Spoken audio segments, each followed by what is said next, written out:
looks like in Hawaiian shirts and stuff tonight. It is unseasonably sweltering here in Los Angeles. It's hot, right, Guillermo? Yeah, mucho caliente, mucho hot. That means, for our bilingual viewers, that means it's hot. It's hot, mucho caliente, yes. Right. But even though the air is thick with humidity, we can breathe a little easier tonight because Donald Trump is out of the country. He is... Our parents left the house. Trump is in the UK, or as he has to be reminded not to call it, the UK.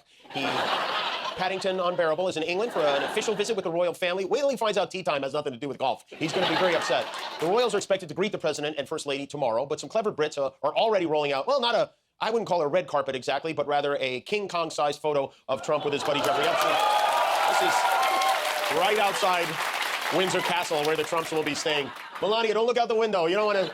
That sign, which, by the way, really put Kinko's to the test, is especially timely because this trip he's taking was planned by the UK ambassador to Washington, a guy named Peter Mandelson, who was fired last week when they found out he wrote one of the letters in the Jeffrey Epstein birthday book, which means Pete will not be there for the visit he planned, which is too bad. He and Trump would have had a lot of gross things to talk about, I'm sure. But this morning, Trump warmed up for his date with the British press by yelling at a reporter from Australia who dared to ask about the billions of dollars he's been raking in since the election.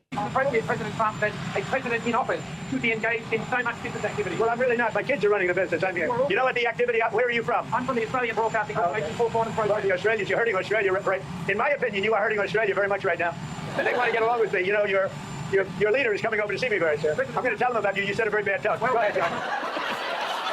What a little tattletale he is. I mean, you're going to tell his prime minister on him? I'm going to tell him you said mean things and you're going to be in trouble. He needs to make a decision. You want to be a dictator or just a dick? Because you can't...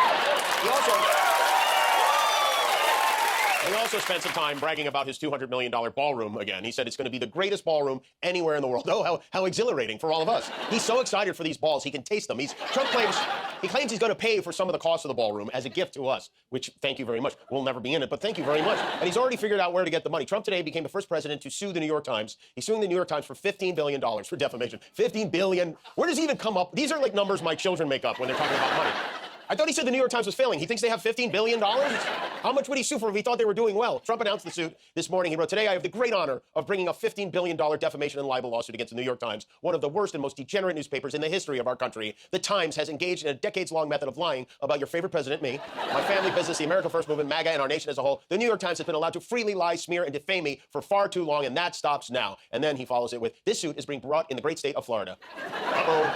And will be heard by Judge Dog the Bounty Hunter, my New York team." Trump is, he won't win this. The New York Times won't settle. Trump says the Times is run by a bunch of lefties. He claims they're a mouthpiece for the Democrats. And I have to say, I did do today's Wordle, and I don't know if you did, but he might be right. Besides how ridiculous it is, this might be one of the funniest legal documents I've ever seen. It's quite a tongue bath. One page lists Trump's, quote, hundreds of history-making media appearances, including WrestleMania 5, All My Children, Ghost Can't Do It, 2 Weeks Notice, Days of Our Lives, Miss USA, Miss Universe, The Ali G Show, Marmalade, and much, much more. This is quite a resume. You know he met Melania on 90 Day Fiancé. In addition to the Times, he's also filing another frivolous lawsuit against the publisher and authors of this book, Lucky Loser, How Donald Trump Squandered His Father's Fortune and Created the Illusion of Success. A book I had never heard of until today, but will now be ordering for every member of my family. Maybe, you know what? Maybe it'll become a New York Times bestseller and you could sue them both again. And it's not just writers the president's trying to silence. He's ordered our national parks to remove a number of signs and exhibits related to slavery. He's rewriting history in the United States. From now on, under Donald Trump, slaves will be referred to as tourists who volunteered to help white people do stuff. No, that was a joke. That wasn't Italian. You never know, right? I mean, he's also sending the National Guard into Memphis, where crime is at a 25-year low. What will happen when we actually need the National Guard? Will we have to call in the Eagle Scouts? Meanwhile, many in MAGA land are working very hard to capitalize on the murder of Charlie Kirk. Yesterday, J.D. Vance, who himself famously called Donald Trump America's Hitler, hosted the Charlie Kirk podcast from the White House, where he pointed his little mascara-stained finger directly at the left. While our side of the aisle certainly has its crazies, it is a statistical fact that most of the lunatics in American politics today are proud members of the far left. Right. And by statistical fact, he means complete bullshit. Is what he means. So much so that the Department of Justice just removed a study that showed white supremacy and violence from far-right groups is the greatest source of domestic terror and extremist violence in the United States. Here's a question J.D. Vance might be able to answer. Who wanted to hang the guy who was vice president before you? Was that the liberal left or the toothless army who stormed the Capitol on January 6th? The president and his henchmen are doing their best to fan the flames so they can, I guess, attack people on the dangerous left. Which is it? Are they a bunch of sissy pickleball players because they're too scared to get hit by tennis balls, or a well-organized, deadly team of commandos? Because they can't be both of those things. There's a guy on Newsmax, which if you haven't seen it, is really funny. It's like a low-rent Fox News. There's a guy named Carl Higbie who at first glance you would think is a comedian playing a right-wing news anchor. Sadly, he is all real. Like my conservative brothers and sisters, it is us versus them. They will never get along with us, but they want us to show tolerance for them while they just scream and insult us. Done. We're not doing that anymore. We're not taking it anymore. I have no interest in tolerating your views because you guys are radical. My mother-in-law is banned from my house. That came out of nowhere.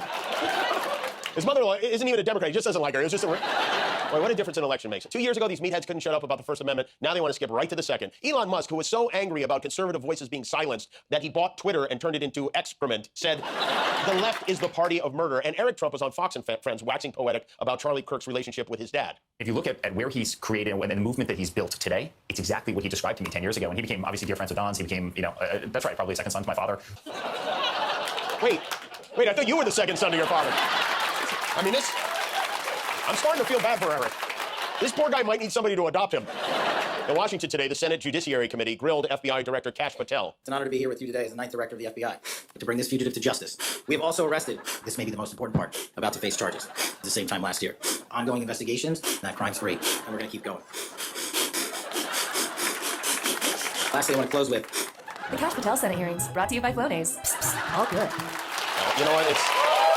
Allergies are seasonal and serious. So Patel was summoned to explain why they refused to release the Epstein files they promised to release. He was dodgy, sketchy, sniffy, combative, and just unpleasant overall. He couldn't even answer a question from fellow Republican John Kennedy. Who, if anyone, did Epstein traffic these young women to besides himself? himself. There is no credible information. None. If there were, I would bring the case yesterday. Forget yesterday. How about tomorrow? He still has no explanation for why they won't release the files, and no explanation for why Epstein's primary accomplice, Ghislaine Maxwell, was suddenly transferred to a country club prison after meeting with Trump's lawyer. Eventually, frustration boiled over, and Senator Cory Booker didn't just grill Patel, he flame-broiled him live in front of everyone. Here's the thing, Mr. Patel. I think you're not going to be around long. I think this might be your last oversight hearing. Because as much as you supplicate yourself to the will of Donald Trump and not the Constitution of the United States of America, Donald Trump has shown us in his first term and in this term, he is not loyal to people like you. He will cut you loose. This may be the last time I have a hearing with you because I don't think you're long for your job. But I'm going to tell you this. I pray for you. I pray for you that you can step up and defend your oath, defend the Constitution, and do a much better job of defending this country. Thank you, Mr. Chair. And he grounded him for 2 weeks with no TV.